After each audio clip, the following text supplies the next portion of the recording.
the share of the children remaining is 1.5 lakh. And that person has 2 children, 1 son, 1 daughter.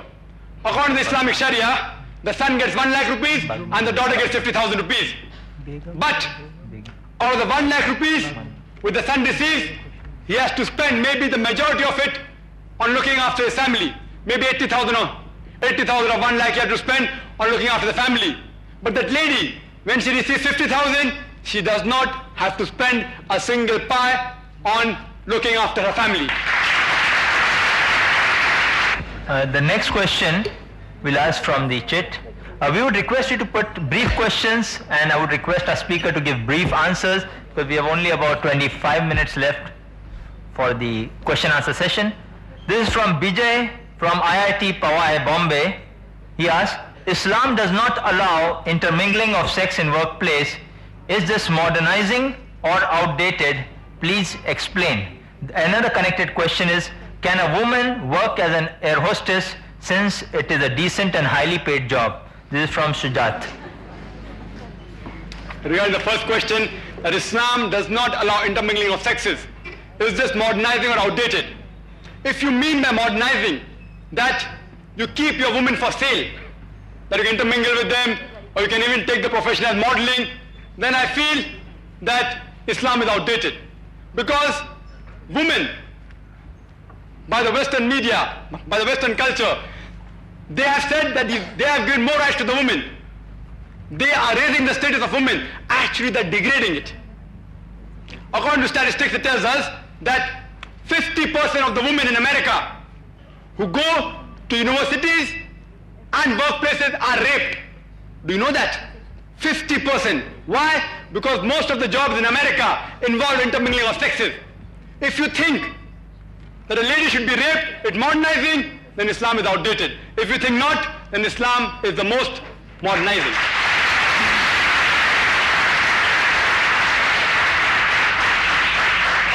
Regarding the second part of the question, does Islam allow a woman to work as an air hostess since it's a highly paid job and a decent job?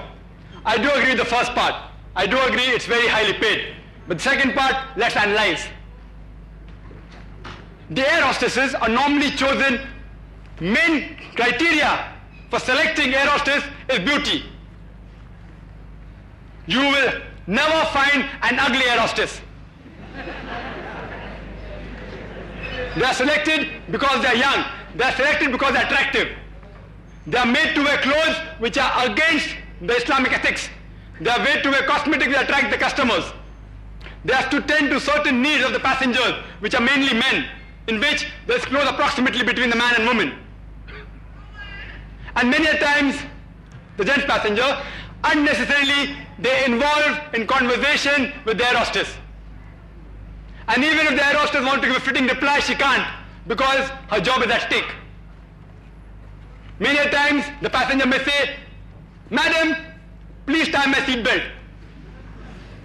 The air hostess has no option, but she has to tie the seat belt. What's going to happen? There's going to be close proximity between the opposite sex. Many airlines also serve alcohol. Islam prohibits any man or woman to serve alcohol. That's the reason all the air hostesses are women. There are gents pursers, male pursers in the flight, but they rarely attend to the customers. They are in the kitchen. It's the opposite. In the plane, it's the opposite. In the plane, it's the opposite. And believe me, an airlines cannot do without employing ladies. Even the Saudi Airlines, supposed to be inverted commas, the most Islamic, supposed to be inverted commas, even they have ladies air hostesses. But since they can't have Saudi girls, it will be difficult, they import the girls, they are foreign air hostesses. Double standards. Double standards. You have no option. The airline is a profession in which you have to have ladies to attract the customers. And you'll be shocked to know that certain rules of the airlines, for example Indian Airlines, as well as Air India, it states that after you are selected, you cannot marry for 4 years. Some airlines tell you that if you get pregnant, your job is terminated. Imagine. Some airlines say that you retire at the age of 35. Why? Because you're no longer attractive. Do you call it a decent job?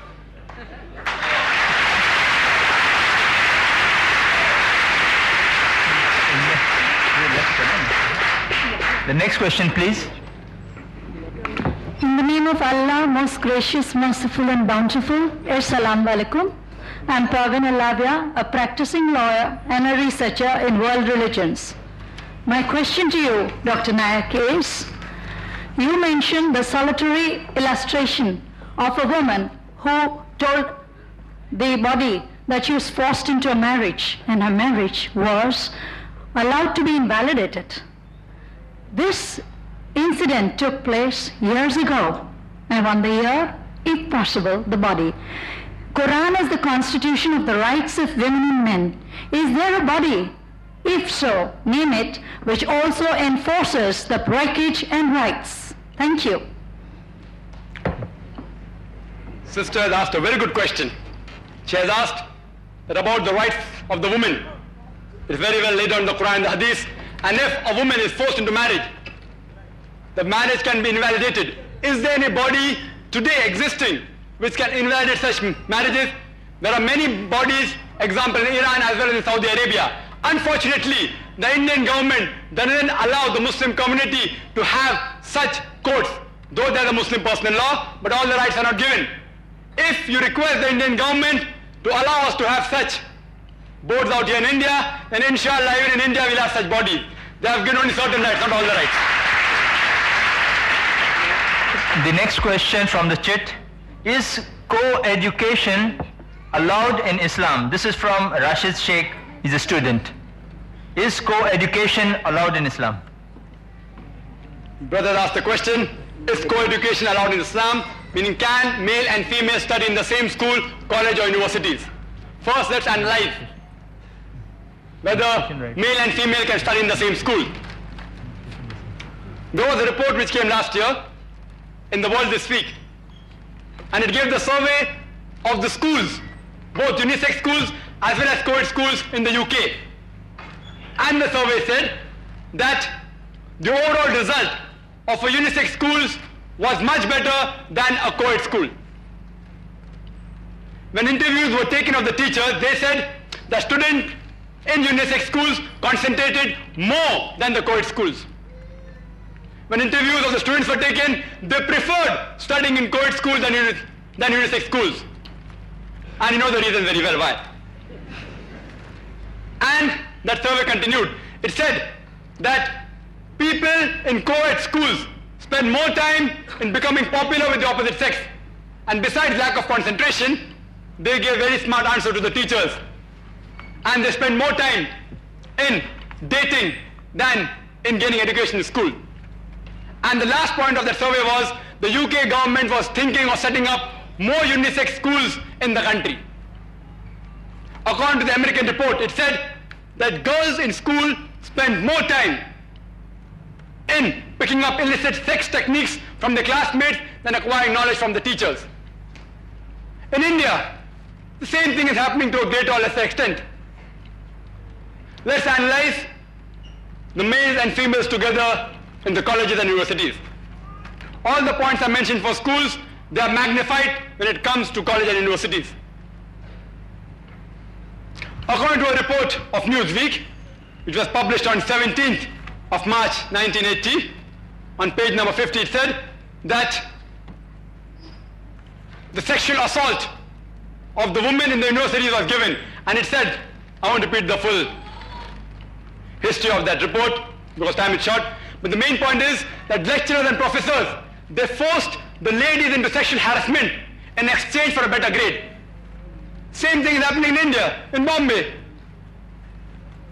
And after they're sexually harassed, but now the concentration to education goes low. You had incidents last year which made the headline of the paper, I've forgotten the name of the college, in which a girl student was raped in the broad daylight by 4 or 5 students in the college premises.